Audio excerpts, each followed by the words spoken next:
Congratulation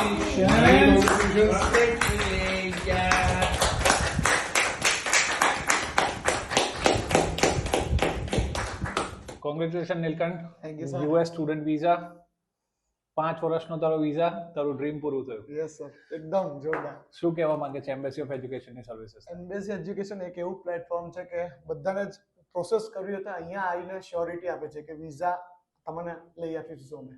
કંઈ બી થાય, તમારી ગમે તેવી પ્રોફાઇલ, એ લોકો તમને ઇન્ટરવ્યુ ટ્રેનિંગ કરાવે છે, બધી ટ્રેનિંગ કરાવે છે. DS-160 ફોર્મ બી એ લોકો સારી રીતે એકદમ પરફેક્ટ રીતે જે રીતે મને કામ આવ્યું છે અહીંયા.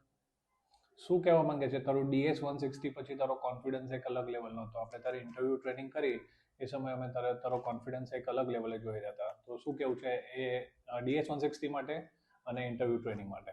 મને પહેલા ડર હતો કે DS-160 પહેલા મેં બહુ જ નર્વસ હતો. પછી DS-160 મારું જે રીતના ફિલઅપ થયું છે, જે બુસ્ટઅપ આપ્યું છે સર, પાર્ટ સરે અધ્યક્ષ સર તમે, એના પછી મારો કંઈ અલગ જ કોન્ફિડન્સ હતો. મેં અંદર ગયો થોડો નર્વસ હતો, પણ જ્યારે વિન્ડો પાસે આવ્યો, જે તમે ટ્રેનિંગ કરાવી હતી, જે ક્વેશ્ચન ટ્રેનિંગ કરાવી, એકદમ બુસ્ટઅપ થઈને વિઝા મળી ગયા. અચ્છા, એ જ પ્રશ્નો પૂછવામાં આવ્યા જે તને અહીંયાથી તૈયાર કરવામાં સેમ ટુ સેમ એક ડૂલ. ઓકે. તારો 2 વખત ઇન્ટરવ્યુ થયો હતો. તારા અહીંયા ઘણા બેકલોગ્સ હતા, ઇન્ડિયામાં ઘણા બેકલોગ્સ હતા. 1 વર્ષનો કોર્સ લઈને આપણે 5 વર્ષનો વિઝા લીધો છે તારો. તો એ બાબતે શું કહેવા માંગે છે? અને તારા ફાધર ઓલરેડી ત્યાં છે, તો એમને આટલા વર્ષો પછી મળવાનો એક આનંદ અલગ હશે. પહેલા તો બહુ જ એક્સાઇટમેન્ટ છે મને ત્યાં જવાની કે મારા પેરેન્ટ્સને મોર દેન 10 યર્સથી મેં મળીશ. અને મારો જે એક્સપિરિયન્સ હતો 2 વાર ઇન્ટરવ્યુમાં કે એકવાર ગયો મેં વિન્ડો પર, મને ફૂલ કોન્ફિડન્સ હતો મારે. એને મને ઓફિસરે મને ક્વેશ્ચન પૂછ્યા, બહુ બધા ક્વેશ્ચન પૂછ્યા. પછી મને કીધું વેઇટ કર, હું સર્ચ કરીને તને પાછું બોલાવું છું. પછી નેક્સ્ટ ટાઈમ ગયો તે પણ એ જ સવાલ.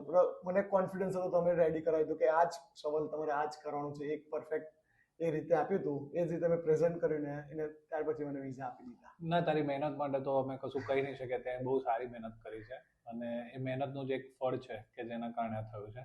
અને એક બીજી સ્પેશિયલ વસ્તુ કે તે જવાબો ગોખ્યા હતા, પણ એ રીતે ગોખ્યા હતા કે જે માણસને નેચરલી વાત કરતો એ લાગે. એના માટે તારું શું કેવું છે? અને એ સ્કિલ્સ તું બીજાને, જે આપણા મિત્રો છે કે જે યુએસ ઇન્ટરવ્યુથી ડરી રહ્યા છે, એને શું સંદેશો આપવા માંગીશ? એના માટે તમે જ સ્પેશિયાલિટી છો, એમાં બીજું કંઈ છે નહીં.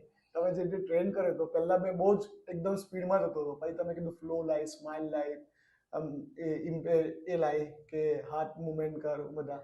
તો એ પ્રમાણે તમારી રીતના વિઝા સફળ થઈ ગયા છે મારા યુએસના 5 વર્ષના. વેલ, યુએસ વિઝા લાવવા એટલા અઘરા નથી હોતા જેટલા આપણે સમજીએ છીએ. નીલકંઠ એનું એક ઉત્તમ ઉદાહરણ છે.